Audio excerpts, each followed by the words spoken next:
Nah, gue bingung nih, sepatu ini masuk kelas mana? Dibilang sepatu budget, ya harganya nggak budget-budget banget.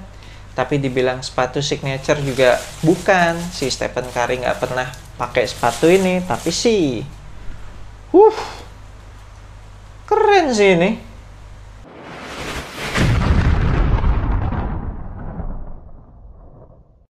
What's good abas di seluruh Indonesia, balik lagi sama gue Fadly Brainwash di Anak Basket Channel. Di video kali ini gue akan ngebahas initial review sepatu basket Curry Hover Splash. Nah, gue agak bingung untuk mengkategorikan sepatu ini sebagai apa, karena kalau dibilang sepatu budgetnya Curry, harganya nggak budget-budget amat, harga retailnya 1,9 juta, ya kan? Nggak budget-budget amat sih ya. Dan lagi ada satu sepatu lagi tuh, yaitu Curry 306. Nah, itu menurut gue lebih pantas disebut sebagai versi budgetnya Curry, karena memang bentuknya tuh, siluetnya sangat amat mirip dengan Curry 9, dan harganya juga cuma 1,6 juta kalau nggak salah. Jadi lebih murah, itu lebih cocok dibilang sebagai sepatu basket budgetnya Curry. Nah, kalau ini nggak ngerti deh, ini masuknya apa? Dibilang team shoes, tapi ya mungkin sebagai team shoes sih ya, karena sepatu ini mereknya udah bukan Under Armour lagi sebenarnya, karena kan si Curry udah dibikinin brand sendiri sama Under Armour. Siluetnya sih ada mirip-miripnya sama Curry 8 ya, kayak ada ya identiknya lah, nggak sampai mirip banget. Untuk colorway sepatu Curry Hover Splash ini sepertinya udah ada 4 atau 5 gitu. Jadi ada versi yang kebalikannya ini. Ini kan lebih banyak merahnya, terus hitamnya dikit. Ada juga yang lebih banyak hitamnya, terus ada sedikit merahnya gitu. Ada juga yang perpaduan biru navy sama merah, terus ada lagi yang hitam semua gitu, terus ada sedikit kuning apa gold gitu, gue lupa. Nanti gue akan tampilin semua deh di layar.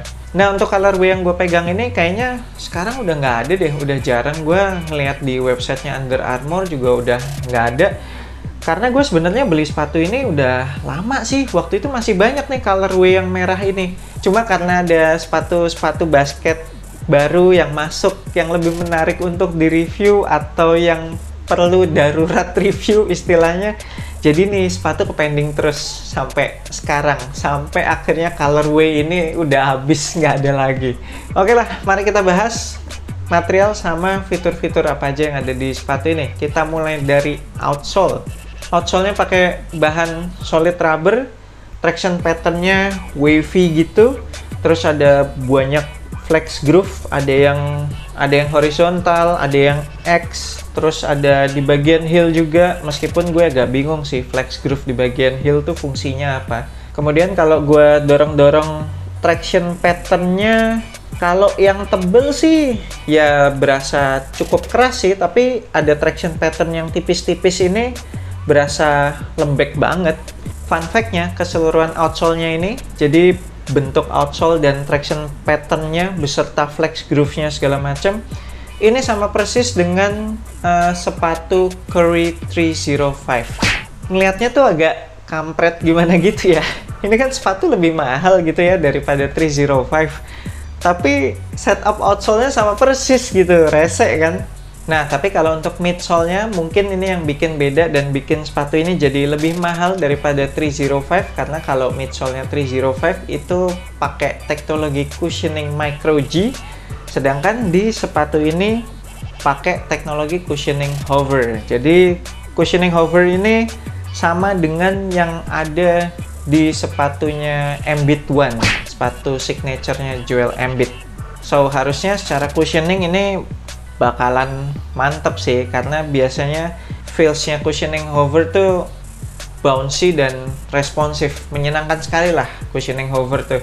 Dan biasanya sepatu basketnya Under Armour yang pakai teknologi cushioning hover memang lebih mahal daripada sepatu basket Under Armour yang pakai teknologi cushioning Micro G. Nah, yang bikin sepatu ini jadi nggak kelihatan plain banget itu di bagian midsole-nya dikasih pattern yang menyerupai kulit ular. Dan pattern kulit ularnya ini nggak cuma ada di bagian midsole, tapi lanjut sampai ke upper material. Jadi upper materialnya ini kan bahannya full mesh tuh, dari depan sampai belakang.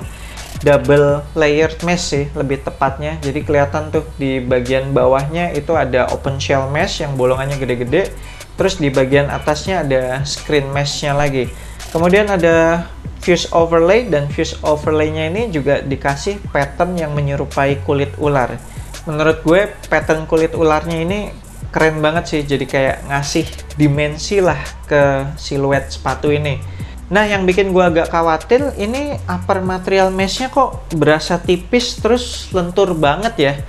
Gue agak khawatir nih sama supportnya kalau selentur ini. Padahal ini double layered mesh loh, tapi kayak nggak berasa tebel gitu, nggak berasa ngasih support. Mudah-mudahan dengan adanya fuse overlay yang banyak ini bisa ngebantu supportnya ya nanti. Untuk material talinya standar, ini material tali yang banyak dipakai di sepatu-sepatu basket dan biasanya tidak gampang lepas. Untuk lacing sistemnya terdiri dari punch hole standar sama yang urutan 2 paling depan itu terhubung dengan pita nilon yang menjalar sampai bagian dasar sepatu. Jadi ketika kita ngencengin tali sepatunya, ini bakalan ngasih lockdown nih ke bagian midfoot. Untuk material lidahnya pakai open shell mesh, jadi bakalan breathable banget kayaknya nih sepatu. Terus juga paddingnya sih termasuk tebel ya, tapi kayak nggak padet gitu loh, jadi dipencet-pencet tuh langsung kempes gitu. Tapi harusnya cukup lah untuk memberi kenyamanan di bagian pergelangan kaki depan.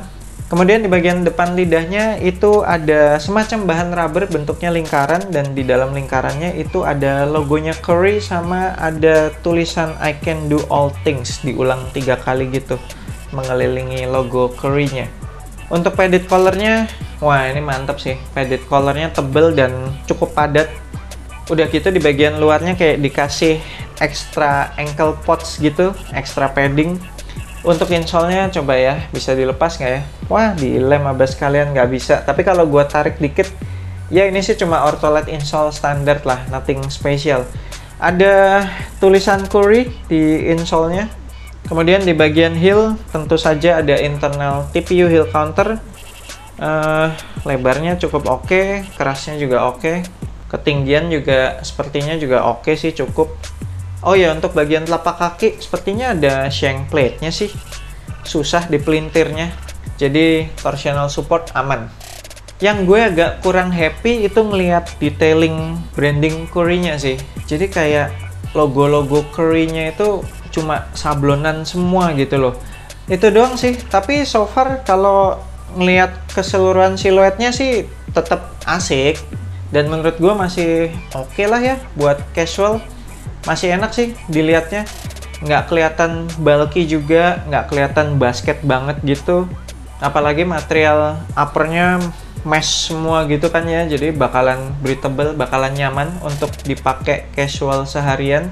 Oke, sekian initial review gue untuk sepatu basket Curry Hover Splash ini. Buat abas kalian yang pengen kop sepatu ini, nanti gue akan tinggalin link pembeliannya di deskripsi video ini, cek aja di situ. Thank you banget udah nonton video ini. Jangan lupa support gue terus dengan subscribe ke YouTube Anak Basket Channel, like, share, and comment. I'm Ferdy Brainwash. Sampai jumpa di video berikutnya. Semoga asupan basket Anda minggu ini cukup.